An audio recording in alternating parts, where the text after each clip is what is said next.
Bonjour à tous, merci beaucoup d'être là. On est très heureux de vous accueillir en ligne pour vous présenter notre rentrée essais et documents chez Alizio, donc avec 3 titres qui vont faire l'événement à la rentrée. Pour vous présenter cette rentrée, je suis accompagnée d'Eva. Merci beaucoup, Eva, d'être parmi nous. Qui es-tu, Eva? Eh bien, moi, je suis aujourd'hui libraire à la librairie Les Mots à la Bouche, qui est dans le 11e arrondissement. Et on est la librairie de Paris spécialisée dans la littérature et la culture LGBT depuis 40 ans. Voilà. Je suis arrivée dans cette librairie en novembre et moi, avant ça, j'ai passé 10 ans à bourlinguer de poste en poste dans l'édition. Et en librairie aussi. Donc, il y a une petite logique. Donc, tu connais très bien notre monde, en plus Voilà, de très bien connaître le tien. Merci beaucoup en tout cas d'être à mes côtés pour parler de cette belle rentrée qui nous attend. Avec plaisir. Moi, je suis Barbara Astruc, donc je suis responsable éditoriale pour la marque Alizio, qui est une marque du groupe Le Duc, qui est la marque dédiée à ce qu'on appelle les voix qui inspirent. Alors, pourquoi? Parce qu'Alizio, c'est les alizés, donc c'est les vents qui ont ouvert la voie des Amériques aux explorateurs du XVe siècle. Et c'est vrai qu'on a cette volonté chez Alizio de publier des voix qui inspirent, qui vont aller un peu au-delà de ce qu'on appelle les frontières du monde connu, mais dans tous les domaines. Et donc de créer, de créer des émules, donc de donner au lecteur soit les outils qui lui manquent pour se lancer, soit l'audace, l'élan, l'inspiration. Et voilà, c'est ça notre identité éditoriale chez Alizio. Donc peut-être que certains d'entre vous nous connaissaient historiquement pour des publications plutôt dédiées à la vie professionnelle, au management, à l'entrepreneuriat, puisqu'effectivement, au début, c'est vrai qu'on avait un peu circonscrit les voix qui inspirent à ce domaine-là. Et puis, depuis 2 ans, on a largement ouvert notre catalogue à l'histoire, aux essais, documents, témoignages, donc avec des problématiques de société et des documents d'actualité, puisqu'on s'est dit que les voix qui inspiraient ne concernaient pas que l'entrepreneuriat, le management, le business, la vie professionnelle. Et c'est ce qui explique l'ouverture de ce catalogue et cette rentrée qui nous attend là dans un mois. Oui, je dois avouer que personnellement, j'avais été un peu surprise de voir ces 3 titres arriver chez vous, donc on va en parler après. Moi, je voulais savoir ce qui vous avait poussé à prendre 3 livres qui, alors, pas détonnent, mais tranchent un peu avec ce que vous aviez d'habitude, des livres qui sont plus engagés, plus forts, beaucoup plus forts en émotion et aussi dans ce que ça dit de nos sociétés. Oui, c'est vrai qu'aujourd'hui, toujours pour revenir à ces voix qui inspirent, c'est vrai que inspirer sans être engagé, c'est difficile. Et de même que ces explorateurs qui sont partis vers l'inconnu, avec ces méconnaissances qui étaient les leurs, se sont vraiment engagés, corps et âme, dans leur mission. Et aujourd'hui, c'est un peu cette mission-là qu'on continue aussi en tant qu'éditeur. Et c'est vrai que aller au-delà des frontières du monde connu et inspirer, ça ne peut pas se faire sans l'engagement. Et c'est ce qui a justifié aussi qu'on s'affirme comme éditeur engagé avec ces 3 textes-là qui ont, comme on va le voir, vocation à faire vraiment bouger les lignes, changer les choses et à emporter et le lecteur et éventuellement la société aussi. C'est évidemment notre souhait. Ok. Du coup, on y va? Et du coup, on va y aller. Ok. Donc, je vous propose, alors juste une petite précision sur le déroulé. Donc, on va vous présenter les 3 titres les uns après les autres. Et je sais que plusieurs d'entre vous donc, sont connectés. S'il y a des questions, n'hésitez pas à les poser via le chat. Et on prendra le temps de répondre à certaines d'entre elles. On pourra peut-être pas tout répondre à toutes les questions à l'issue de chaque présentation, mais voilà, on prendra le temps de répondre à quelques-unes d'entre elles à la fin de la présentation de chaque titre. Et puis, bien sûr, on pourra aussi, si vous nous laissez vos coordonnées, on pourra ensuite répondre plus amplement aux questions qui auront été posées et auxquelles on n'aura pas pu répondre.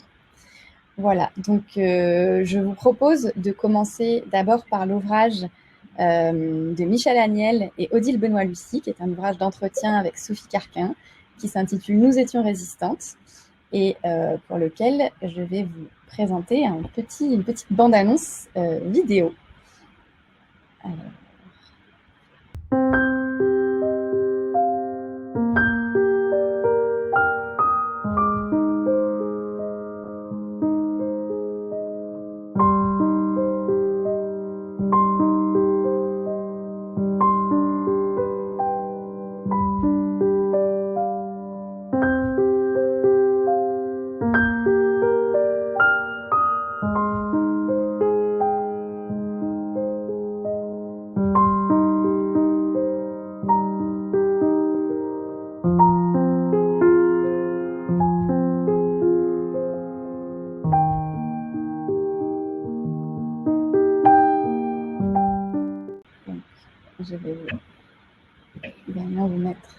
C'est bon. La couverture, tout à fait.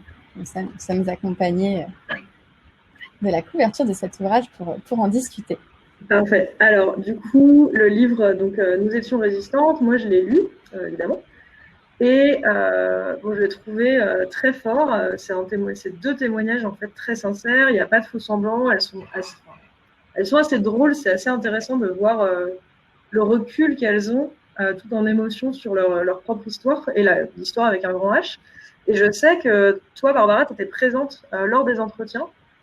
Ça a dû être quelque chose de très fort. Est-ce que tu pourrais un peu nous les présenter dans ce que tu as, de la façon dont tu les connais, toi? Ouais, c'était assez. Évidemment, il y a des moments dans une vie d'éditeur qui, je pense, resteront dans ma mémoire toute ma vie. Et effectivement, la rencontre avec ces résistantes en fait partie. Alors, ce sont deux femmes absolument incroyables qui ont. Alors, Michèle Agnel a 94 ans. Odile Benoît-Lucie, je lui ai promis de taire son âge. C'est sa coquetterie à elle. Elle nous a demandé, c'est une des seules choses qu'elle nous a fait supprimer du texte, mais elle est un petit peu plus âgée que Michèle Agnel. Donc, elles étaient toutes les deux adolescentes au moment de la déclaration de guerre et puis au moment où l'armistice a été prononcé.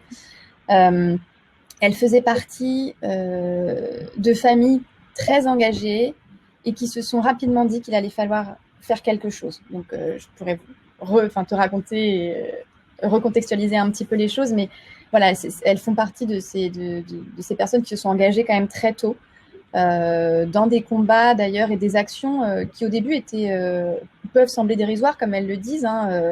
Il s'agissait alors Michèle Agnel, elle était lycéenne, donc elle a commencé en taguant des V de la victoire et des croix de Lorraine sur les murs, et puis de fil en aiguille, parce qu'elle s'est retrouvée en contact avec quelqu'un qui avait été son professeur lorsqu'elle était à Fort-Mahon. Je vais vous raconter pourquoi elle était à Fort-Mahon.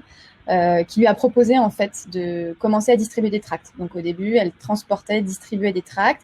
Elle les recopiait aussi. Donc elle a appris à renéotyper, à effacer les traces aussi de cette copie. Elle l'explique très bien. Elle dit que l'encre, c'était évidemment sur ses doigts quelque chose qui pouvait la trahir. Et puis de fil en aiguille, elle s'est mise aussi, après, elle et sa famille ont rejoint un réseau de résistance officiel, on va dire. Ils se sont mis à convoyer des alliés, puisqu'il y avait donc pas mal d'aviateurs alliés qui étaient parachutés un peu ici et là sur le territoire. Il s'agissait de les récupérer, de les masquer aux yeux de la société, donc de leur donner des faux papiers d'identité, un certificat de travail, pour légaliser un petit peu leur existence, et puis ensuite de les exfiltrer. Donc elle allait les chercher au train. À l'époque, elle ne travaillait pas le jeudi. Le jeudi était un jour férié. Donc, elle partait le mercredi soir, parfois en grande banlieue parisienne, voire en province. Et puis, elle ramenait ce qu'elle appelle ses aviateurs ou ses alliés, ses Américains souvent. Et elle les ramenait chez elle. Sa famille s'occupait d'eux, les nourrissait. Et puis, souvent, le lendemain, elle les redéposait. Alors, soit un passeur dans Paris, soit elle les amenait à une gare, soit parfois même elle prenait le train avec eux. Donc voilà, la résistante, ces actes de résistante ont été croissants, mais elle a vraiment commencé par des toutes petites choses. Et puis est arrivé bien sûr le moment de la sanction. Elle a été dénoncée et arrêtée avec sa famille, donc chez eux. Elle le raconte bien. En fait, un soir, ils sont tous rentrés les uns après les autres chez eux. Ils avaient décidé de mettre un drap blanc à la fenêtre au cas où il arrivait quelque chose. Et puis, certains l'ont vu, certains membres de leur réseau l'ont vu et ne sont pas rentrés. Elle raconte en revanche que son père a vu le drap blanc et a fait le choix en fait de rentrer, de les rejoindre pour se faire arrêter avec elle, pour ne pas les laisser seules, elle, sa mère et son petit frère. Voilà, et donc là, elle est envoyée ensuite, elle est internée à Fresnes, elle est interrogée rue des Saussets, réinternée à Fresnes et déportée à Ravensbrück par le convoi du 15 août 1944 avec sa mère. C'est là qu'elle est définitivement séparée de son père, qu'elle ne reverra pas parce qu'il ne reviendra pas. Et donc, son témoignage raconte aussi, il y a une grande partie du témoignage, c'est évidemment sa déportation, c'est Ravensbrück, c'est les autres femmes déportées politiques, résistantes qu'elle y a rencontrées. C'est l'entraide, c'est la survie, la solidarité, dont elle parle beaucoup et qui l'a beaucoup marquée. Et puis Michèle Agnel, elle fait partie de celles qui ont eu la chance de revenir Et il y a l'après aussi, un petit peu qu'elle évoque. Hein, on en reparlera, je pense, du silence. Mais voilà, elle fait partie de ces déportés qui sont bien sûr revenus, qui ont choisi de garder le silence pendant un temps et qui se sont mises à témoigner assez tardivement. Alors elle l'explique vraiment, c'est quand a émergé le négationnisme et qu'elle a pris conscience de sa responsabilité en tant que témoin de l'histoire. Et elle avait déjà embrassé la carrière d'enseignante, donc quelque part, il y avait déjà quand même cette vocation de transmission et c'était cohérent, hein, avec sa mission professionnelle. Et là, elle s'est mise donc à témoigner dans les classes, à mener de nombreuses actions en faveur du devoir de mémoire. Et aujourd'hui, elle est un peu fatiguée, un peu âgée, donc elle reçoit beaucoup les scolaires chez elle et elle est incroyable. Enfin, elle et Odile, hein, sont toutes les deux incroyables puisqu'elle est vraiment intarissable. Alors Odile, c'est une autre personnalité. Elle était fille de militaire et donc elle était un tout petit peu plus âgée que Michel au moment de l'armistice et au moment où elle est entrée en résistance. Et pareil, elle s'est dit on va faire quelque chose, on va pas se laisser envahir. Et puis il y avait aussi un héritage très fort de la Première Guerre mondiale dans cette famille aussi militaire, voilà, très, très empreinte, hein, de cet héritage-là. Un esprit un peu revanchard aussi. Et elle a décidé assez tôt, pareil, avec sa sœur, d'aller taguer les murs de Paris où elle faisait ses études et de Saint-Germain-en-Laye où elle vivait. Et donc, c'est à l'occasion de... Alors, elle distribuait aussi des tracts. Et puis, c'est à l'occasion d'un samedi soir, elle était rentrée à Saint-Germain-en-Laye. Elle taguait avec sa sœur les murs d'un quartier résidentiel. Et puis, elle s'est fait arrêter. Elles ont été repérées. Elles se sont fait arrêter. Elles ont été confiées à la Gestapo. Et alors, elles ont, à la différence de Michel, c'est ça qui est très intéressant dans ce témoignage, c'est que ce sont deux résistantes, hein, deux combattantes, mais qui ont été sanctionnées différemment. Michèle Agnel, elle a été donc dénoncée, déportée. Odile Benoît-Lucie, elle a été arrêtée et jugée par un tribunal militaire.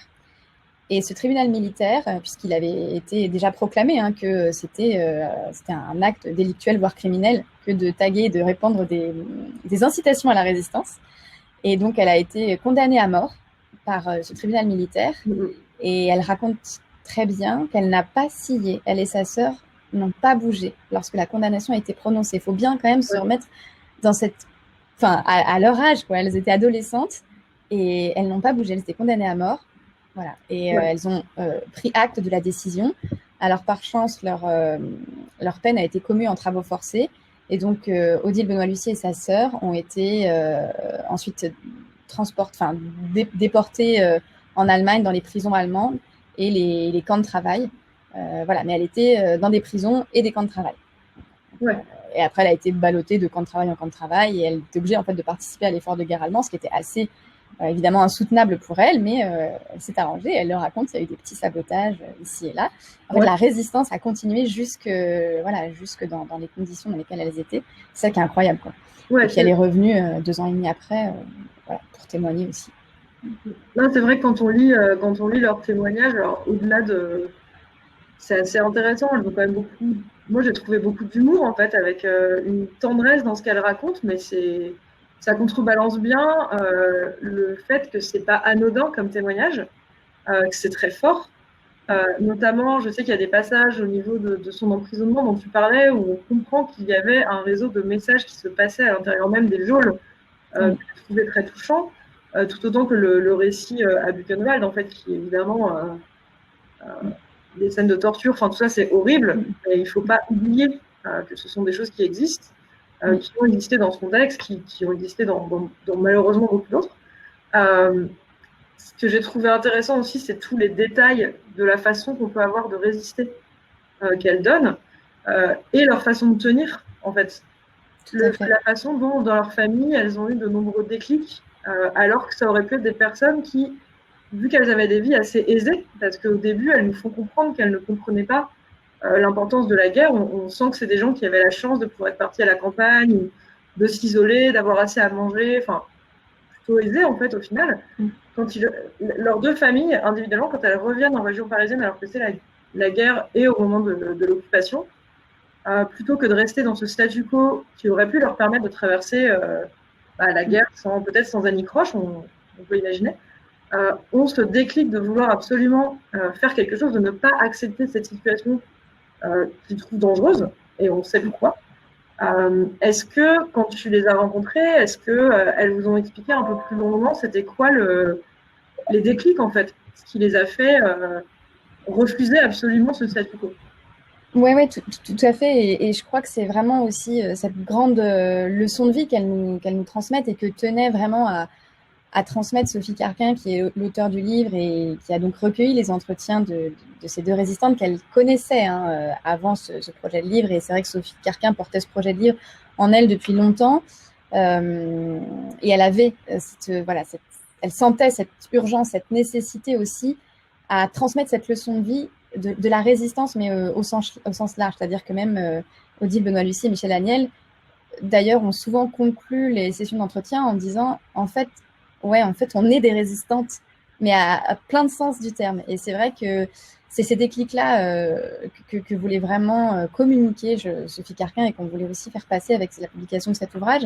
C'est que ce sont des personnes, des figures individuelles qui n'ont rien lâché à aucun moment. Alors, elles avaient certes un héritage familial très fort. C'est vrai que Michel Agnel, alors Odile Benoît-Lucie avait ce passé militaire. Il y avait eu dans leur famille, dans leurs deux familles, des pertes dues à la Première Guerre mondiale. Donc, il y avait quand même ces blessures-là, cette cicatrice qui n'était pas refermée.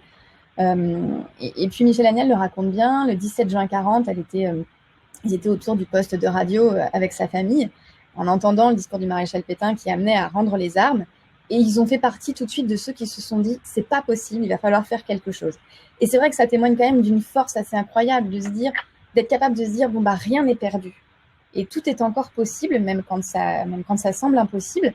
Et elles ont eu le courage, l'une et l'autre, de se dire, on est seules, mais on va mener, alors il y avait la cellule familiale, mais on va mener des actions qui peuvent paraître dérisoires parce qu'elles sont individuelles. Et au fur et à mesure, elles ont intégré les réseaux. Mais Michel Agnel l'explique très bien, il n'y avait rien de formalisé au début. Les réseaux se sont constitués un petit peu au fil de l'eau. Et elle a rejoint ce réseau assez tardivement finalement. Au début, c'était quand même des actions très isolées. Donc il fallait énormément de force, de caractère, de conviction pour se dire je suis peut-être seule ou peut-être pas, mais je le fais et je ne vais rien lâcher. Et ça a effectivement continué après. C'est à ça qu'elles doivent leur survie aussi. C'est que même dans la sanction, dans la déportation, dans l'emprisonnement, elles ont en effet, comme tu le disais, assisté à des scènes assez horribles, que ce soit à Fresnes, soit rue des Saussets pour les faire parler, ou que ce soit ensuite à Ravensbrück ou ailleurs.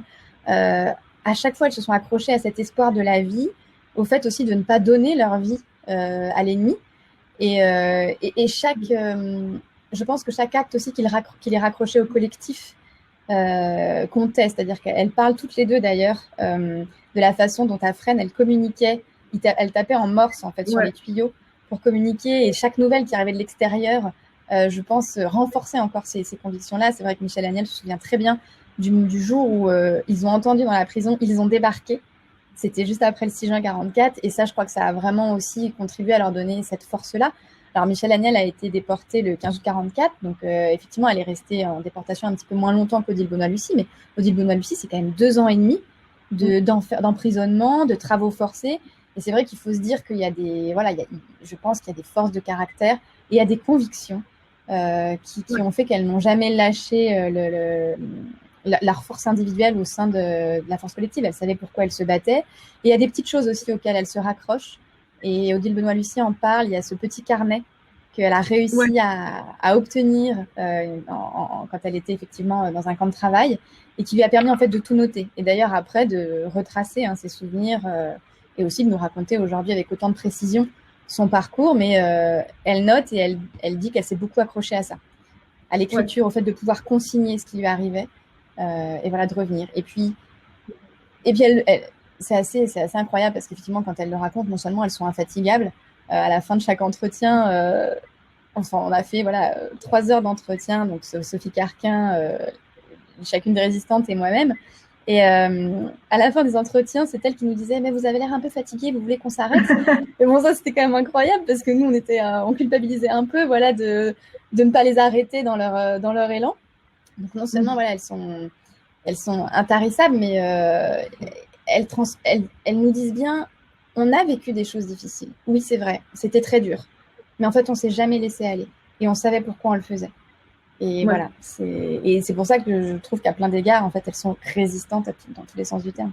Et c'est une très belle leçon de vie pour nous, quoi. Et c'était des femmes, on va en reparler, mais oui, voilà. Bah justement, tu arrives à ma dernière question pour ce livre, parce qu'on ne va pas non plus raconter toute leur histoire, c'est tout l'intérêt de ce témoignage. Mais moi, il y a quelque chose que j'ai remarqué dans la façon dont vous avez construit ce livre, justement, vous quatre, en fait, c'était que, en fait, elles expliquent qu'après leur retour, elles ont été un peu mises au banc, c'est-à-dire que les résistants ont été glorifiés, beaucoup les hommes, que les personnes juives, en fait, avaient ce génocide à vivre d'une autre façon dans leur communauté, et elles, en tant que femmes résistantes, elles ont été largement ignorées, et donc elles se sont tuées pendant assez longtemps. Et dans le livre, vous avez également inséré énormément de témoignages et de petites biographies, des choses très courtes, mais assez succinctes pour qu'on ne les oublie pas, d'autres femmes qui ont résisté, d'autres femmes qui ont agi pendant cette Seconde Guerre mondiale. Et je voulais savoir si vous pouviez nous expliquer pourquoi vous avez décidé d'ajouter en plus les noms de ces femmes qu'on oublie assez souvent. En effet, c'était aussi pour poursuivre leur propre progression, c'est-à-dire que je pense que ça permet aussi d'embarquer le lecteur dans ce passage de la destinée individuelle à la destinée collective, c'est-à-dire qu'au fur et à mesure qu'elle mène il y a une action qui vient, puis une autre, puis les choses se font assez naturellement, de fil en aiguille, et en fait, on se rend compte qu'elles étaient très nombreuses à faire le même genre d'action, et c'est ça aussi qu'on voulait montrer, et on voulait en effet rendre hommage à celles qui ont longtemps été oubliées de l'histoire. Il faut savoir que il y a 1000 personnes qui ont été déclarées compagnons de la libération. Parmi ces 1000 personnes, il n'y avait que 6 femmes et elles étaient compagnons de la libération, pas compagnes. Donc, ça, c'est quand même important de le noter.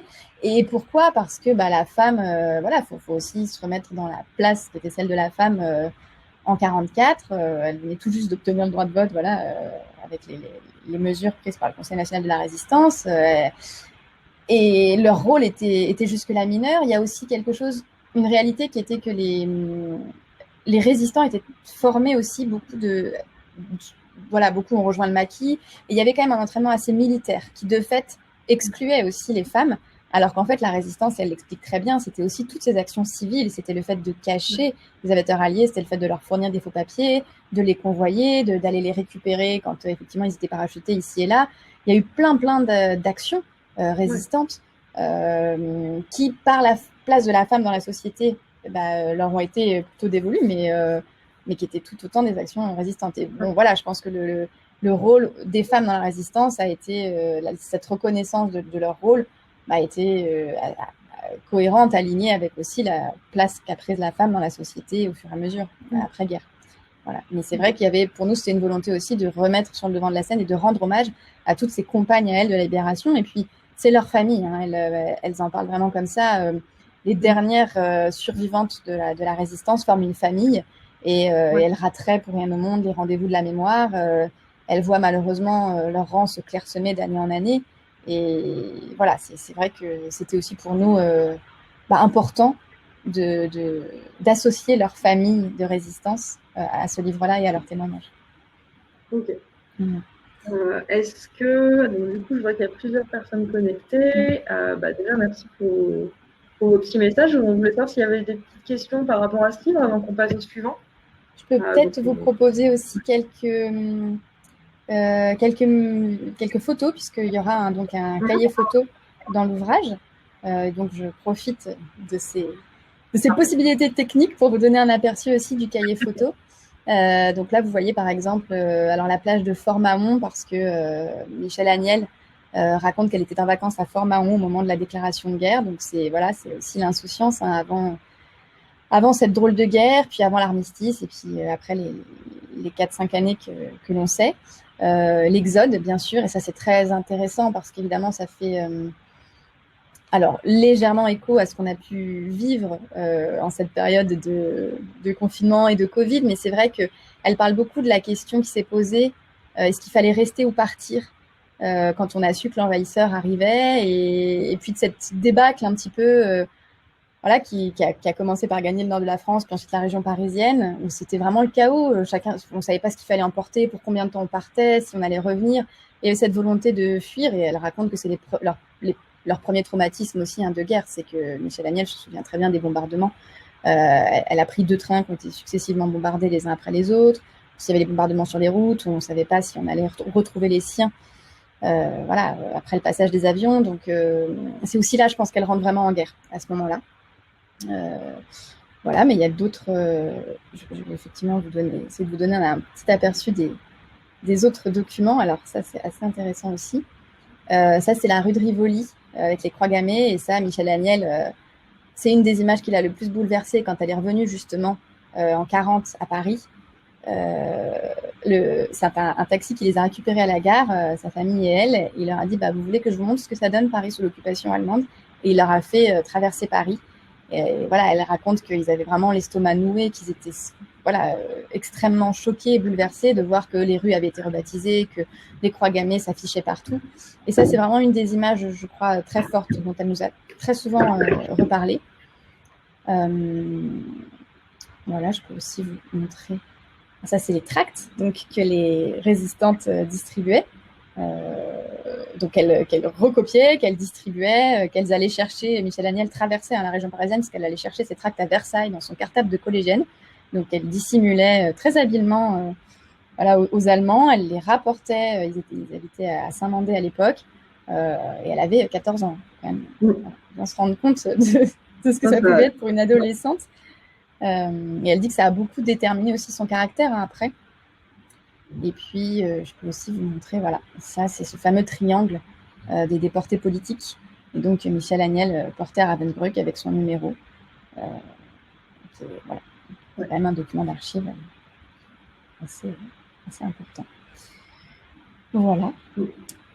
Bon. Alors, est-ce qu'il y a des questions? Non, merci beaucoup pour vos retours. Pas de questions a priori.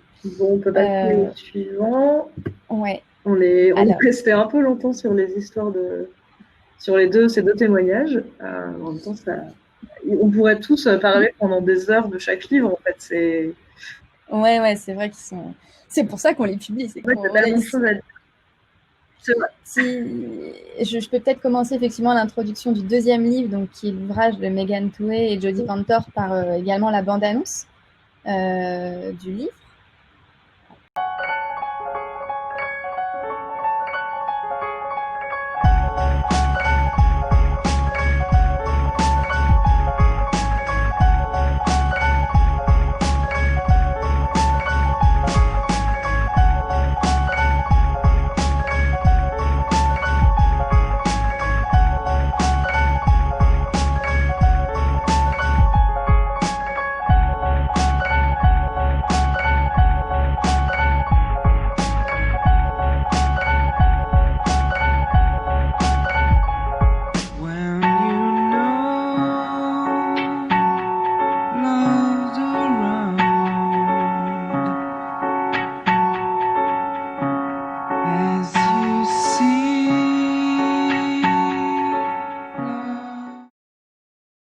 Là aussi, je vais mettre la couverture pour nous accompagner.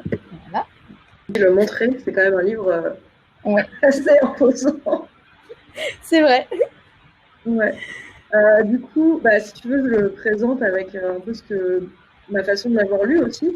Oui, bien sûr. En fait, donc, si vous avez dû le comprendre avec la vidéo, She Said, c'est le livre qui retrace en fait l'enquête des deux journalistes, donc Megan Twohey et Jodie Cantor, qui ont révélé ce qu'on appelle aujourd'hui l'affaire Weinstein. Ce qui est intéressant, c'est que c'est un témoignage avec des témoignages à l'intérieur. C'est un peu une poupée russe de témoignages qui sont vraiment assez édifiants. Je dis ça avec un grand sourire, mais en vrai, j'avais pas un grand sourire quand je le lisais. Mais par contre, ce qui donne le sourire, c'est que c'est un travail avec une certaine résilience de deux femmes qui avaient déjà beaucoup d'expérience en tant que journalistes et en tant que journalistes qui révélaient des choses qui étaient cachées. Et c'est cette expérience qui leur a permis d'éviter de nombreux écueils dans le fait d'amener des témoignages de violences sexuelles et de victimes de violences sexuelles en l'occurrence, qui sont souvent balayées d'un revers de main ou cachées parce que c'est justement ce qu'elles ont révélé. Et ce qui est intéressant en fait dans ce témoignage et dans ce parcours de journaliste d'enquête, c'est de voir comment elles ont travaillé, tout en sachant qu'elles faisaient quelque chose de risqué, à protéger les victimes, à protéger les personnes qui voulaient parler et à leur montrer qu'elles étaient là pour elles. le but n'était pas de faire un coup, elles n'imaginaient pas du tout ce qui allait se passer derrière. Elles, ce qu'elles voulaient, c'était rendre justice à ces personnes à partir du moment où elles ont su ce qui se passait. Et moi, j'ai trouvé ça vraiment impressionnant, à la fois sur l'aspect professionnel. Combien ces journalistes ont vraiment une intégrité, se posent des questions, doutent, ont des problèmes aussi, des personnes qui vont leur mettre des bâtons dans les roues. Elles vont toujours continuer, donc elles ont aussi un système de soutien autour d'elles, hein, clairement. Elles en parlent, de même que les victimes qui témoignent. C'est un document vraiment précieux, je trouve. Et je voulais savoir pourquoi vous, qu'est-ce qui vous a poussé à l'éditer? Il y a plein de raisons qui me viennent en tête, mais ce sera peut-être pas les vôtres. Effectivement, il y a plein de raisons. Il y a plein de raisons. D'abord, celle de la qualité, à la fois la qualité du récit et à la fois la qualité de la matière du récit, c'est-à-dire de leur enquête. Comme tu le disais très bien, en effet, c'est vraiment les coulisses de cette enquête, voilà, du départ, et c'est aussi d'ailleurs, le point de départ, ce sont les allégations. C'est pour ça, d'où le titre She Said. Elle a dit, elles ont, voilà, il commence à y avoir des allégations. Une telle a dit que, une telle a dit que. Comment, à partir de ça, et à une époque aussi où règnent les fake news, comment on fait en tant que journaliste pour faire son métier, pour aller chercher des sources, pour recouper les sources, pour ne pas être empêché, justement, parce que jusqu'à la veille de la publication, même quelques heures avant l'impression vraiment du journal, hein, du New York Times, dans lequel elles ont publié cet article qui a entraîné cette rupture de digue dont elle parle, Harvey Weinstein a essayé de les empêcher de parler. Et donc, il y a la qualité du travail qu'elles ont mené en tant que professionnelles, que journalistes, et puis la qualité du récit qu'elles en font. Et c'est vraiment un récit haletant. Hein. D'ailleurs, c'est pas pour rien que les droits cinématographiques ont été achetés par la société de production de Brad Pitt, qui avait notamment produit 12 Years a Slave, si vous vous souvenez du film, parce que vraiment, c'est un récit d'une grande qualité et une enquête d'une grande qualité. Et c'est d'ailleurs ce qui leur a valu en 2018 le prix Pulitzer pour service public avec leurs collègues pour l'enquête qu'elles avaient menée. Donc ça, c'est la première raison qui nous a évidemment conduit en tant qu'éditeur à publier cet ouvrage. La deuxième raison, c'est, comme tu le disais également, c'est le document que ça représente. C'est-à-dire que pour moi, cet ouvrage, aujourd'hui, c'est le récit d'une enquête qui est encore très contemporaine.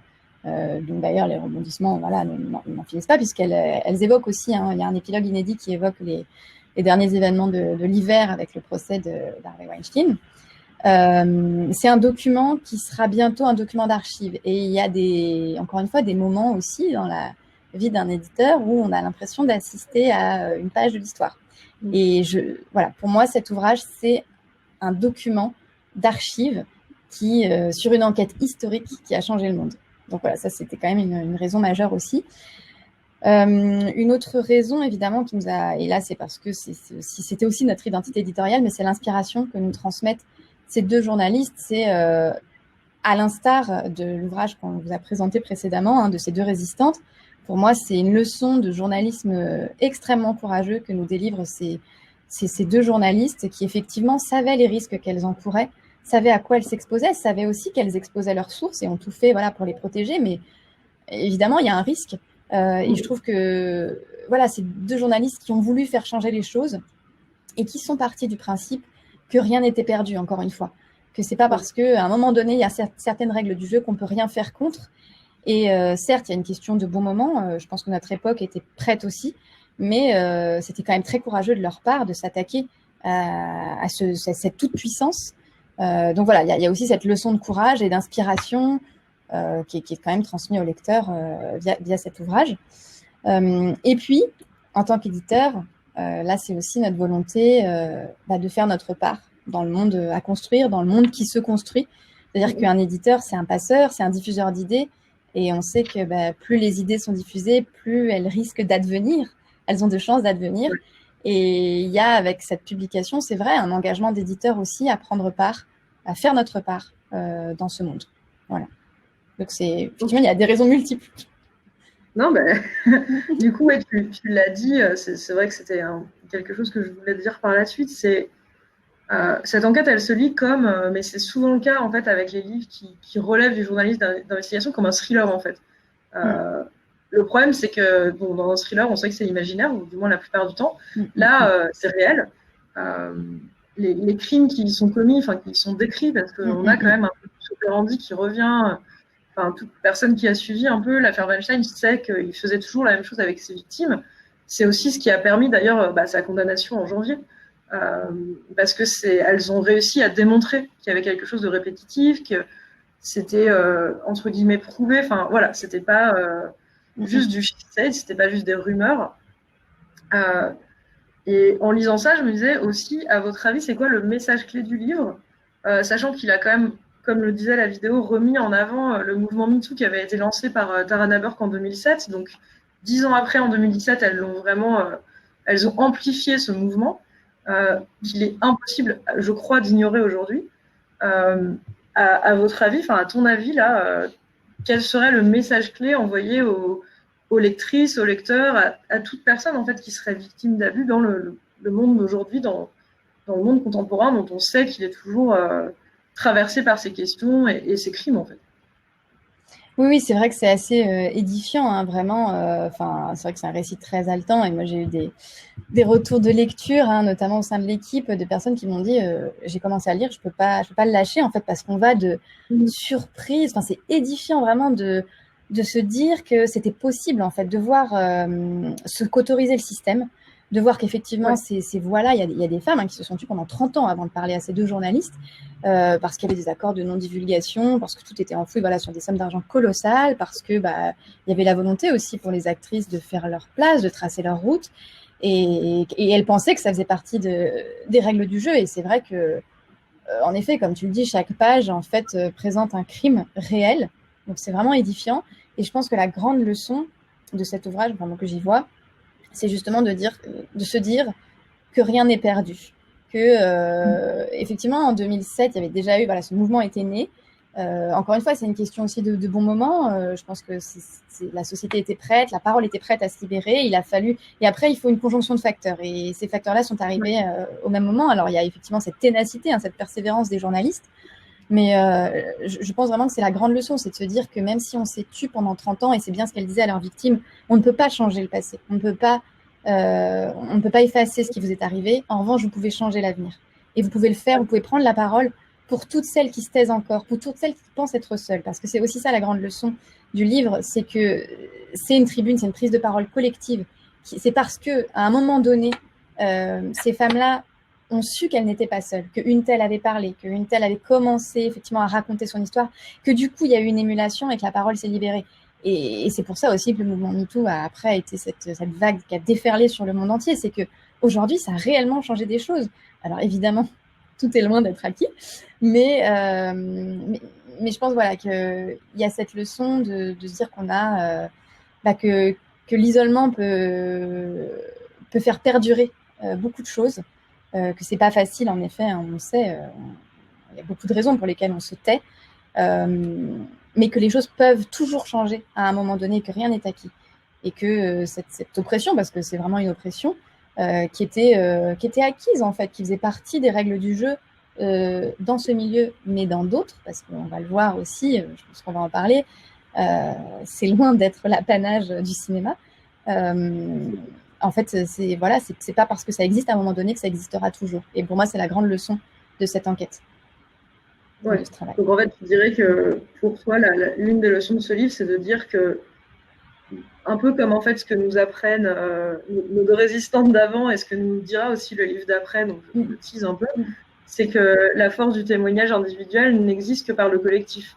Le fait de se regrouper, savoir qu'on n'est pas seul et amplifier nos propres voix pour ajouter en fait à cette discussion sociétale et ne pas être oublié. Est-ce que je résume à peu près ce que tu dis?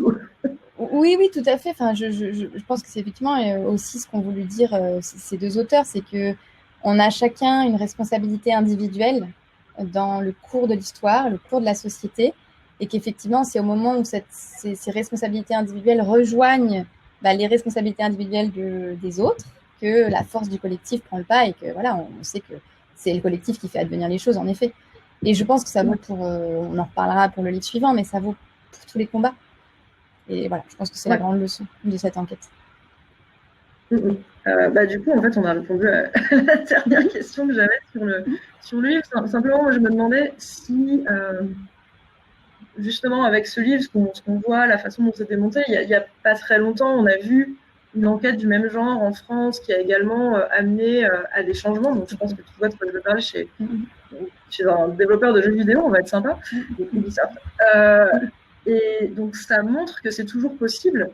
Et aussi, elles ont ouvert une brèche, en fait, dans un journalisme d'investigation qui a toujours fait ce genre de choses. On le sait, il y a d'ailleurs d'autres films, d'autres œuvres parafictionnelles qui en parlent. Est-ce que pour vous, c'était aussi important d'avoir ce témoignage et ce livre? Ma question, en fait, est déjà répondue, mais je te la pose au cas où il y a quelque chose à ajouter. Dans cette actualité, dans les rouages qu'elle démonte, est-ce que pour vous, c'est aussi faire montre de ce changement de paradigme, en fait? Dire, voilà ce document, donc comme tu disais, une archive, voilà un moment de l'histoire où les choses ont commencé à changer. Est-ce qu'il y a autre chose en plus ou est-ce que c'est déjà beaucoup, en fait? Oui, c'est effectivement faire montre de ce changement de paradigme, mais c'est surtout se dire que ça n'est que le début, hein, comme elles le disent très bien dans leur prologue. Elles ont assisté à la rupture d'une digue, mais tout est encore à faire. C'est-à-dire que on est loin d'être arrivé. Et en effet, on a beaucoup de combats, voilà, par des décennies aussi de féminisme, et bien avant, hein, de combats en faveur des droits de l'homme et d'autres. Mais rien n'est jamais déjà on n'a pas, il y a encore pas mal de combats à gagner, et puis rien n'est jamais acquis. Et en effet, je trouve qu'aujourd'hui encore, on voit les effets de cette vague.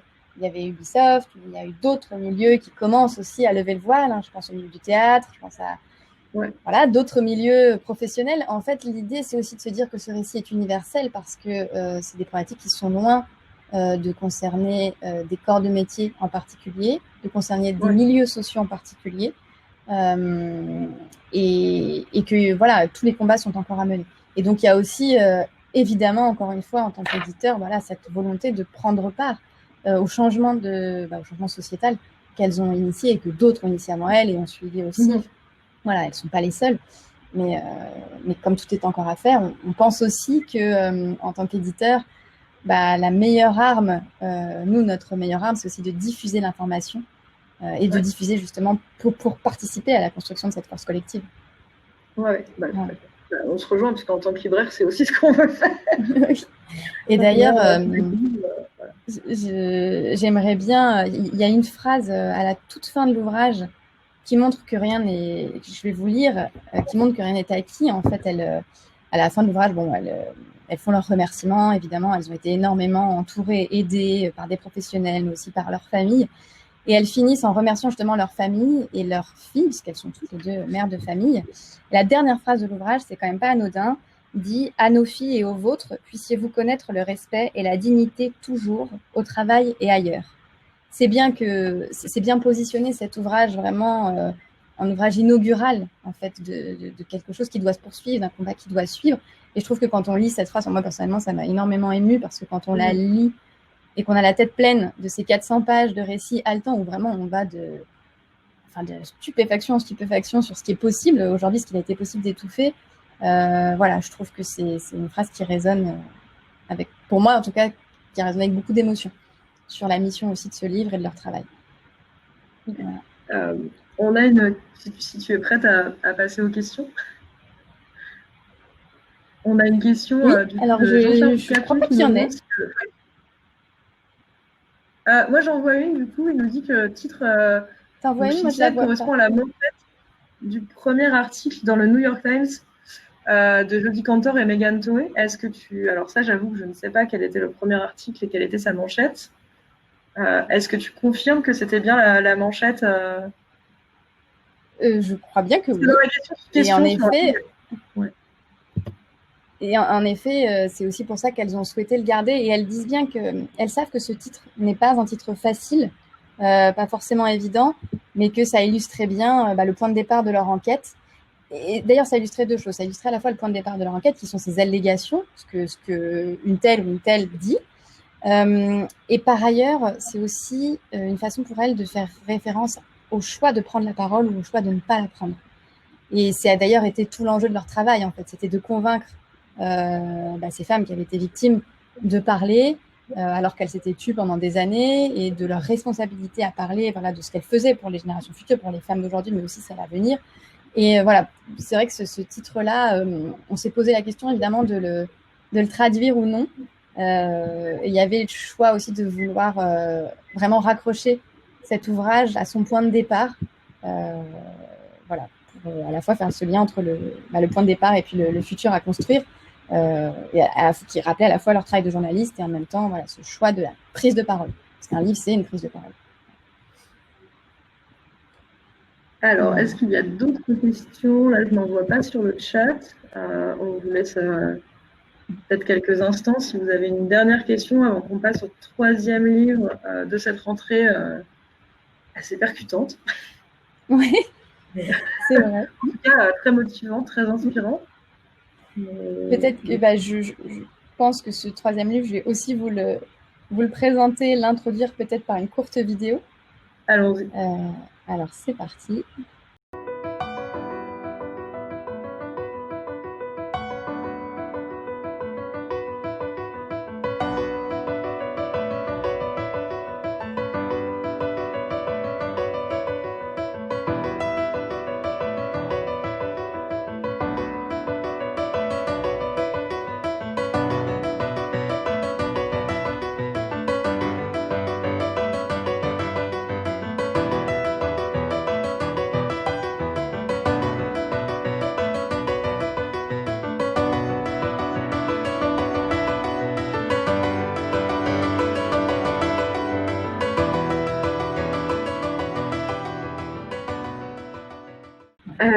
Du coup, le 3e ouvrage, ce dernier ouvrage dont on va discuter ce matin et qui apparaîtra également le 9 septembre, c'est Comment devenir antiraciste d'Ibram X. Kendi. Donc, il y a un livre qui a été publié d'abord aux États-Unis, donc on est également sur une traduction. Il nous invite à réfléchir à notre rapport au racisme par le biais de son propre témoignage. Ça débute, pour donner une idée un peu, par le retour qu'il fait sur un discours qu'il a donné, alors si j'ai pas de mémoire, à l'occasion de l'anniversaire de Martin Luther King, au centre Martin Luther King, c'est un peu flou dans ma mémoire, dont il a honte aujourd'hui. Un discours qui a pourtant été applaudi, et il dit j'ai honte de ce discours était raciste. Ibram X. Kendi est une personne noire. Il parle assez longuement aussi dans son témoignage d'où il a grandi, de son milieu familial, de l'environnement quand même plutôt activiste, des luttes des Noirs américains dans lequel il a grandi. Et il dit, j'étais moi-même le premier colporteur de ce racisme dans ce discours, j'en ai honte aujourd'hui, mais je n'ai pas honte il n'a pas honte de son parcours en fait. Et ce livre, moi j'ai trouvé ça extra, c'est vraiment tout son témoignage de son parcours à travers sa vie. Il y a vraiment, je crois que c'est 20 ans d'expérience de vie et de déconstruction des différentes oppressions qui le traversent et qui traversent notre société.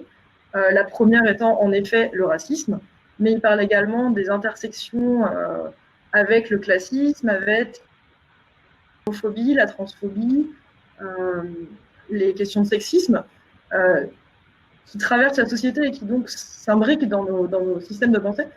Et il nous invite à déconstruire tout ça, et en premier lieu celle du racisme, tout en nous disant qu'il faut réussir à vraiment tout remettre en ordre dans nos systèmes de pensée, car on sert, sans le vouloir, un pouvoir qui, lui, va en profiter.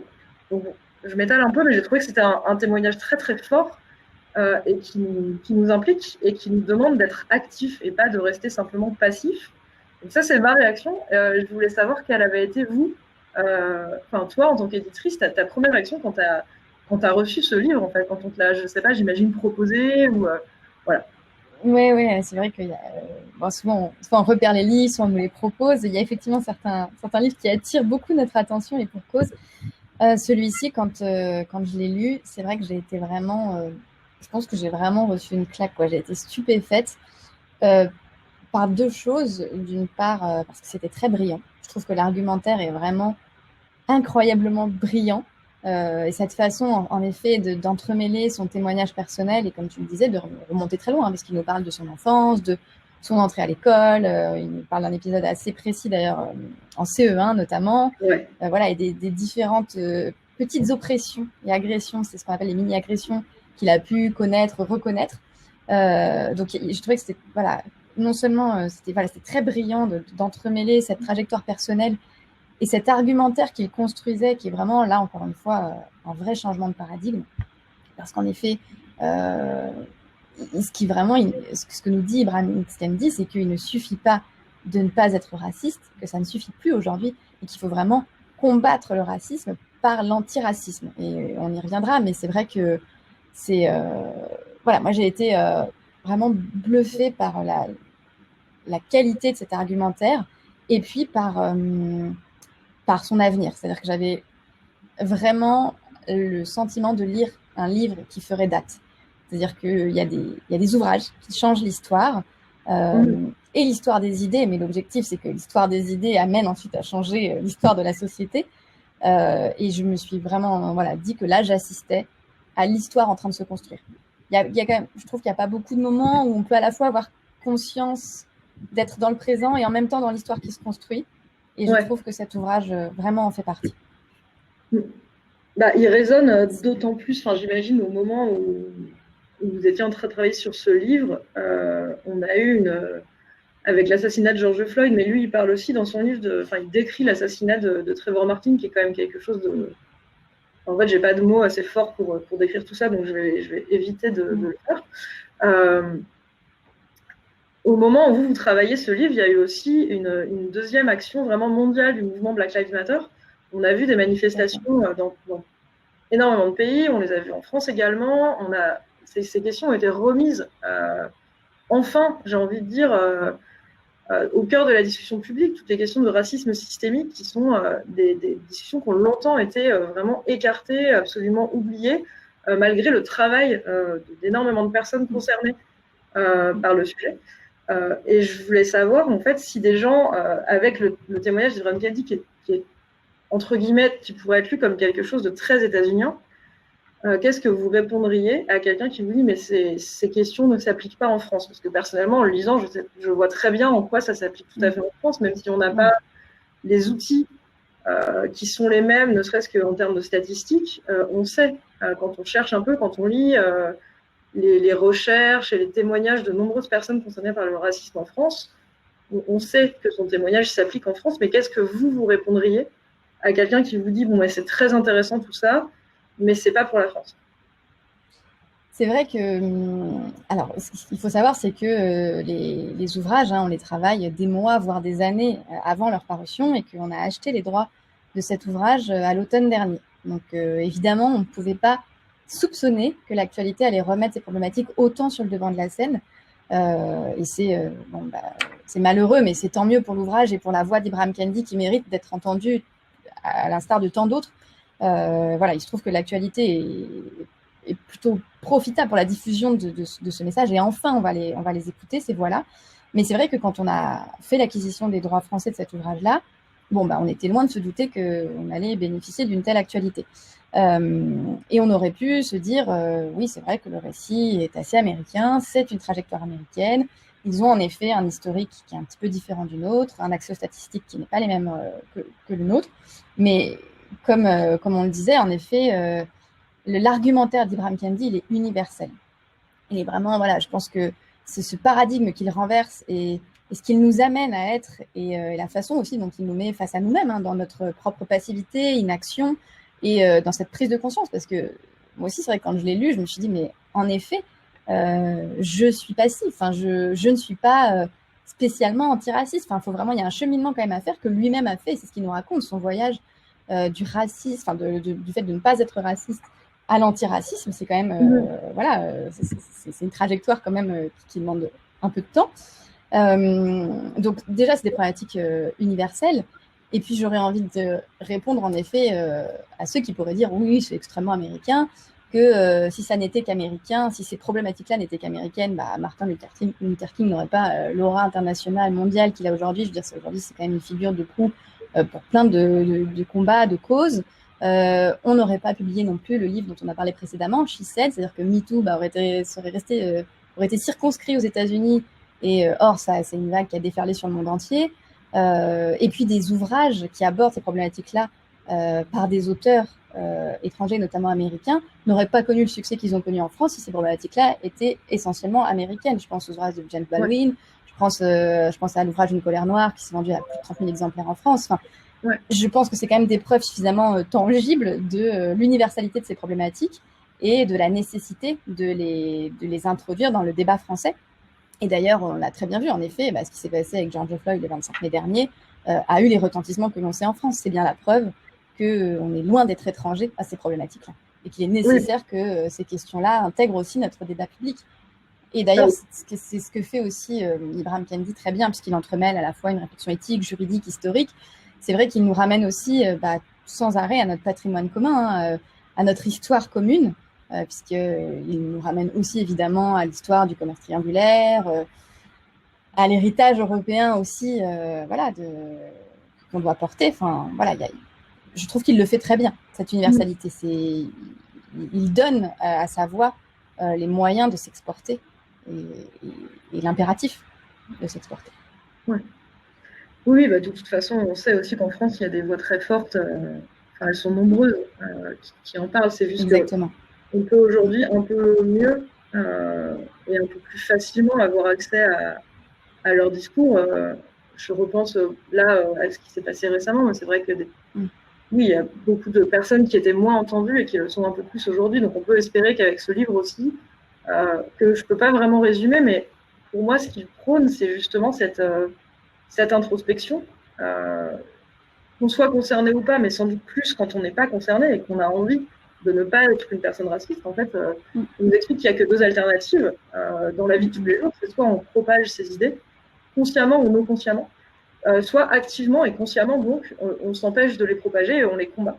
Ce qui, en effet, est quelque chose de plus impliquant dans la vie de tous les jours, de plus désagréable sans doute aussi, mais sans doute beaucoup moins désagréable quand, par exemple, moi, je ne suis pas concernée par le racisme, c'est quand même moins désagréable pour moi d'avoir juste à les combattre que de les subir. Et du coup, il nous enjoint vraiment à cette introspection qu'il a parcouru lui-même sur de nombreux domaines.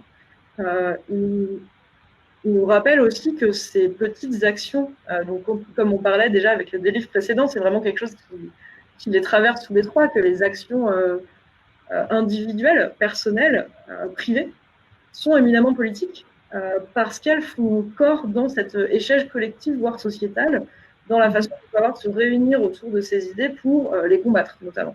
Et pour faire émerger un nouveau paradigme, un changement de société qu'on peut espérer, on ne sait pas si on le verra, en fait, à mon sens, il faut aussi garder ça en tête. On ne le fait pas pour le voir et pour être heureux de voir ce changement arriver, on le fait parce qu'on pense que c'est juste.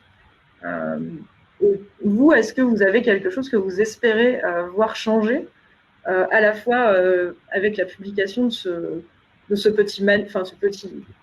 Une fois encore, il est passé. Mais il se lit très bien parce que le chapitrage est très efficace. Mais de ce manuel, est-ce qu'il y a quelque chose qui vous semblerait important en termes de changement ou de discussion publique sur ce paradigme avec celui-ci ainsi que les deux autres? Effectivement, je pense que nous, ce qu'on aimerait, c'est que des textes comme celui-ci participent activement à toutes les discussions, tous les débats qui nous font un petit peu oublier que, en fait, tous les habitants de cette planète partagent à 99,9% l'humanité.